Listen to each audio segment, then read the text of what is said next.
forget about colonialism, forget about this. You keep blaming ABCD, you keep blaming neoliberalism. And people like that annoy me in ways I cannot begin to describe. In your soul. In my soul, like it's Kiswahili we say like amenichafua roho kabisa.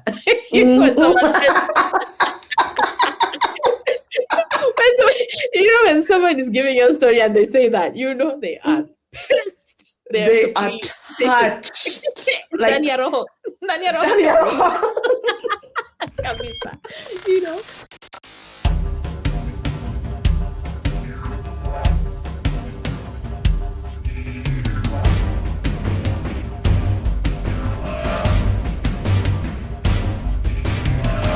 Hello, my hemp-wearing honeys, and welcome to another episode of What Is This Hot Mess? A podcast that kicks it with fire feminists from across the globe to have conversations about the fact that the world is hot trash right now. Now, as I said before, we are trying new things. So in this episode, we are wading into the deepening, waters of the climate crisis. A topic I know fuck all about. But this is the season of getting out of your comfort zone. And when you know fuck all about something, you have to find people who will let you be a silly goose and answer your questions with patience and kindness. Enter Ruth Nyambura. Ruth is a Kenyan feminist and activist scholar whose work moves within the intersections of gender, economy, and ecology. For over a decade, Ruth has been inside the agrarian and environmental justice movement spaces in Africa and the wider global majority, doing the big thinking as a researcher, popular political educator, cultural worker, and more recently, as a grant maker, running them coins. I clearly did not do my research on Ruth before I approached them because here I thought it was just climate change. Meanwhile, climate change is one of the issues that my work focuses on, like in terms of my political commitments. So let me just go back a little bit. Mm-hmm. I identify as an eco-feminist. That's one of the ways in which I identify myself. Mm-hmm. But if you were to ask me about my politics and my political commitments to liberation and to justice, I locate myself within the long traditions of anti-imperialism and anti-capitalism, right? Mm-hmm. And anti-colonialism, the long histories of anti-colonial, anti-imperial struggles and anti-capitalist struggles in Kenya, in Africa, in the wider global South, and of course, across the world, because of course, we are bound together in this space that we call Earth. Those of us who are space nerds will know about Artemis 2, a recent crewed lunar flyby mission. Basically, the NASA version of when your friend sends you a voice note saying, "Babes, I just drove past your house." A lovely gesture that just warms the heart. During this mission, one of the astronauts said, "In all the emptiness, the whole bunch of nothing we call the universe, you have this oasis of Earth, this beautiful place where we get to exist together." And this is the truth. We really are a squad on this giant pebble hurtling through space, and the climate crisis is putting this house we share in jeopardy. But this is not anything new. The climate crisis is not, it's not a crisis that we're waiting to see in the next 30 years. We have seen and we continue to see the impacts of the climate crisis, whether we're talking about cyclones in the Indian Ocean coast, Madagascar, Comoros, or we've been seeing the floods in Mozambique, Malawi, also where you are in South Africa, the floods that have been happening in KwaZulu-Natal in the last few years. We saw the floods in Kenya 2 years, around this time actually. So we are seeing also the rapid desertification that is happening across the continent of Africa. But also we are seeing, right, the continuation of unequal power relations. This is where, again, go back to my work and the location around imperialism, the legacies of colonialism, where the continent of Africa has produced the least in the context of emissions, yet we are suffering the very, very worst effects and impacts of the climate crisis and the negotiations that we see in multilateral spaces such as the UN. According to the Human Development Report, the global minority is responsible for about half of all emissions since the Industrial Revolution. Privileged lifestyles in Europe, North America, and other nations in the global north produce a carbon footprint 100 times greater than that of the world's poor nations combined. Like, look, I put poor in rabbit ears because what is this global slander? What is this global slander, please? Now, I'm not sure who is getting called poor in this case, and I frankly do not care for it, but the example still stands. A few are using up the lion's share of the good grace we have built on this Mother Earth. It really is a case of having a really, really messy set of housemates, which sucks. It's like in university when you wake up and your roommates had like a massive party and the place is just littered with cups, cold pizza, and what looks like an illegally commandeered goat from the local petting zoo. It's a hot mess. But Ruth tells us before we can tackle what we think is coming in the future, we have to look back, way back in time. Because I'm just like, you don't address the climate crisis, the biodiversity crisis, the environmental crisis if you do not pay attention to history. And if you do not pay attention to the long lines of history. The idea that you appear again, that you appear in 2026 and there's just a crisis here. I mean, it's like, think about it like in terms of a relationship, right? Like you don't just break up, like you just wake up in the morning and you break up. Obviously, there's been crisis. Whether both of you have acknowledged it or not, the reality is there has been a crisis, right? So I think about it in that way, that for us to fully understand, first is the understanding of the crisis, to make sense of it, but also to plot the spaces, the sites, build the tools for resistance, and to build other worlds. That deep history is important. Ruth dives into how this climate crisis-themed inequality has been ingrained for a hot minute. This crisis and its genesis, again, are not new. Buckle in, kids, because school is in session. Introducing dependency theory. This is sort of like a conceptual, theoretical framing. So to begin with, I mean, if you're going to look at history, and history is very, very important, there's a very big problem where people arrive to 2026 and they're talking about the impacts of the climate crisis, environmental crisis, as if it started in 2026. Again, going back to why, for me, anti-imperialism, anti-capitalism are such grounding and important frames for my work. So we have something called, dependency or dependency theories. Dependency theories, this are basically, just to put it, let me not get to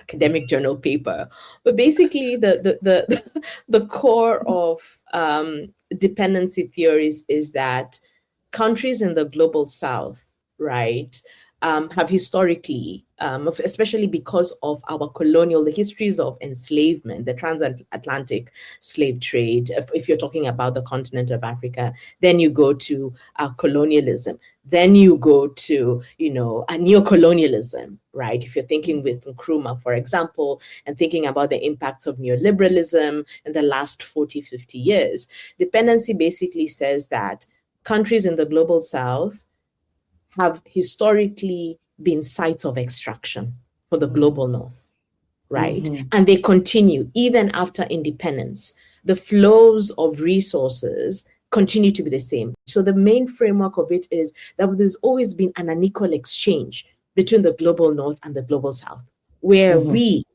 constantly are producing the raw materials, the resources, but even the labor, remember, right? Yes. So you have this system where now we talk about environmentally and equal exchange, right? And this now is where we specifically focus on, the environment or the environmental commons, if I should call them that. By commons, I mean, if you're to think about the idea of the commons, is that when we think about water, this is our heritage, right? Nobody makes water, right? We found water on this continent, right? When we think about seeds, this your grandmother's seeds, right? This is our common heritage. This is, the seeds are the collective knowledge of the women in the villages across Africa, right? Who have, through thousands, who knows, thousands of years, right, bred these seeds, that they are scientists, right, that they have always shared these seeds, that these seeds have been used in ceremonies, during birth, during naming ceremonies. You read about the rich history of Africa, where when women were getting married from one region to another, their mothers would send them with seeds from their region, beans. I mean, there are beans all over Kenya, but then, imagine getting married and then your mother sending you with beans from Kirinyaga, if you're getting married in Western Kenya, and the same thing happening, right? That beautiful exchange and co-weaving, that politics of ecology where it is about sharing, right? It is about community, right? And now we are told that, we're told that that's stupid. And of course it's a long history of colonialism where African farmers, African people have been told that you need to get into the modern world, you're too stupid to farm. Now, if people think that you can't even steward the land that they found you on, like you coming into my house talking shit, like coming into my house, right? Why are they going to invite you to the big fancy conversation with the delicate finger foods in the big glass houses? Like, so this is where I assume a lot of climate conversations are held, like in big, like glass buildings. Like, I think it's kind of for the brand. It's just to like keep it on brand. But people in glass houses shouldn't throw stones. And what that means in this context, I will not be expanding further. But I still maintain people in glass houses shouldn't throw stones. I asked Ruth thoughts on how some people are not being invited to the climate change chat. I believe in agency, for example. And that's why I do what I do, right? I'm not going to go out quietly, right? That whole thing. You'll not go silently into the night. No, I'm not going to do that. Our people have always resisted, right? The brave men and women of the Kenya Land and Freedom Army. And I start with that before I say the Mau Mau, because people talk about the Mau Mau, but the name was the Kenya Land and Freedom Army, because again, going back to like my freedom commitments, right? My commitments to the land, and by the land, it was a signal of commitments to, right, the commons, what we that what we share collectively as a people, right? So we've always resisted. So my work stands on the shoulders, right, of those who have always resisted, those who have always dreamt of a different kind of politics. And there are very many examples across the continent of Africa, both past and present, of movements of people, of movements, eco-feminist movements, the Maasai in the Ngorongoro, who are struggling against the continued dispossession from their land, first by the colonial encounter, and now we're told that they have to leave their land so that luxury, tour companies and game hunting can exist. That somehow the Maasais, who have, been all over the land for centuries, for thousands of years, apparently don't know how to take care of the land. And we must let these investors from, West Asia, the Emirates, and so on and so forth, come in, in Europe and America, come in and steward the land for them, right? As if they have not been able to steward the land. Which of course obscures the real crisis. The crisis isn't that the Maasai are not able to steward the land. And by the Maasai, I'm using it as shorthand to describe the situation across the continent of Africa. The situation is that because of capitalism, there is a strain on land. There is a strain on resources. Of course, under capitalism, we can't share things equally because, of course, someone has to make millions, someone has to make billions. And then the rest of us, 1 million of us, have to share, 10 shillings. Like everything else, we need to think about this through a political lens. Just because we are all affected by the climate crisis doesn't mean it is that simple. It is far more nuanced than we are all in this together. There's a way in which policy can also be very apolitical and very ahistorical, and also just sort of feed into the colonial narratives and the neoliberal narratives about resources around the land and so on and so forth. The way my neurospicy brain works is I need to know what to do. That's always why I've watched the climate justice realm from afar. It's always felt like a lot. What am I supposed to do? Sure, I can recycle, but then you hear that the coral reef is disappearing and you're like, oh, for goodness sake. But I am an adult and the children are the future, according to Whitney Houston. And so I asked Ruth, what can I do? I also warned her that she'd better not just tell me to recycle, hey? So I'm going to tell you something that's going to irritate you this morning. It's so funny because... If you tell me to recycle, I promise you. No. It's actually about recycling. And it's something that I don't know. Funny enough, I just randomly thought about it yesterday. But it's work I'd done years before. I was doing some work for this collective that focuses on plastics and all that.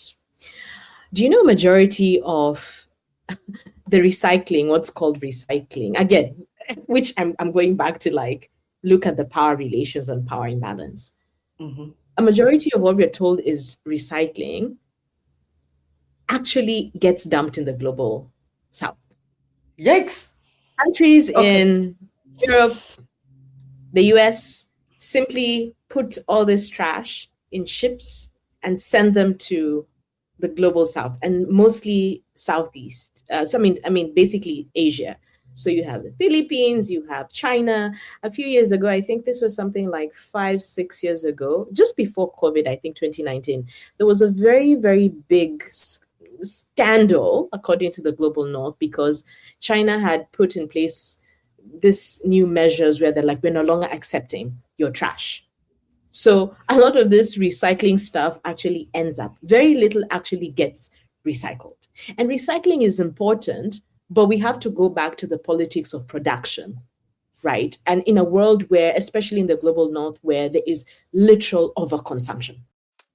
Quick PSA about that whole thing about having messy roommates. According to studies in 2019, the top 10% of global emitters, 771 million individuals, were responsible for about 48% of global CO2 emissions, while the bottom 50%, 3.8 billion individuals, were responsible for almost 12% of all emissions. This is because people be needing the Labubus and the iPhones and the constant switch up of clothes and the Labubus and also Stanley Cups. Okay, I have a Stanley Cup, but you know what I'm saying. Electronics are dumped in the Somali coast, right? And also the West African coast, Ghana. There's a really big movement in Ghana that has actively fought against the dumping of electronic waste from the global north. And of course, they have health impacts beyond environmental impacts. They have health impacts, higher cases of cancers in these places because of the dumping of the waste. All right. At least the instant answer was not recycle, because loud. This is not to say that people should not recycle, should not try I think it is quite important. I'm not saying that, just because of that, throw things out of the car and do whatever the hell you want to do. That's not the point. But the point is that there are wider structural questions. So now back to what can be done. Again, it's telling each other uncomfortable truths like that. Right, about how the world actually functions, because you'd be so surprised. I mean, not surprised, but that's what power does. Majority of us actually don't understand how the world functions, how deeply unequal the world is. And that's why you'll hear people say that, again, going back to why blame colonialism? Why blame capitalism? Why not just focus on individual effort? Why not just plant your own small garden in your balcony, as if everybody has a balcony, or your small garden or your small plot of land in the village, as if people have land in a continent where increasingly, right, as I said, I began with the land question, increasingly people have been forced to become squatters on their lands, right? So it's all reduced to individual, it's been very, very individualized. So I am arguing for an environmental politics, a climate politics that takes class questions very, very seriously, right? That takes race questions very, very seriously. Because being racialized as Black, right, as brown, I don't like really using people of color, but I'm going to use that because... Me too. I have problems with people of color, but that's a conversation for another day. We'll just use the terminologies that are just being used. But just being racialized, coming from very specific parts of the world, it means something very, very deadly to you. Being a woman in a context of where you already, very particular forms of gendered labor are expected of you. When the rains fail, how do you feed your family, right?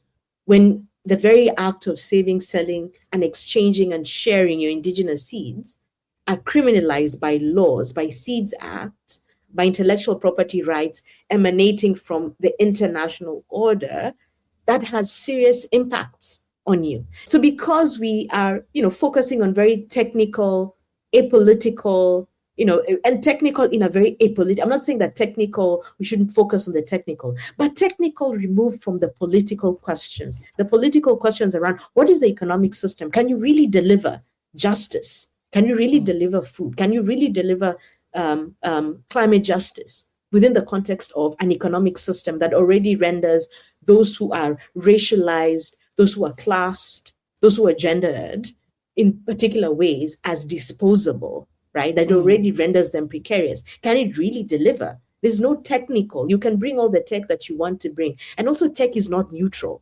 We know this very, very well. Tech is not neutral, right? So this idea that you bring in neutral tech and also science, that science is neutral, right? And also very, very particular forms of science, right? You're not going to solve the underlying crisis. We have common but differentiated responsibilities. The responsibilities of the global north around reparations, for example, right? Around being at the forefront of changing and not blocking our countries in the global south when we want to remake the global trade order and global trade regime, for example, right? So there are very, very specific responsibilities, historical responsibilities, obviously. And that's why it's a common but differentiated responsibilities. These are historical responsibilities. But there's only so much we can do in the global south, which is a lot also in the context of we have to resist. We have to constantly reimagine a politics of the public, the politics of the commons.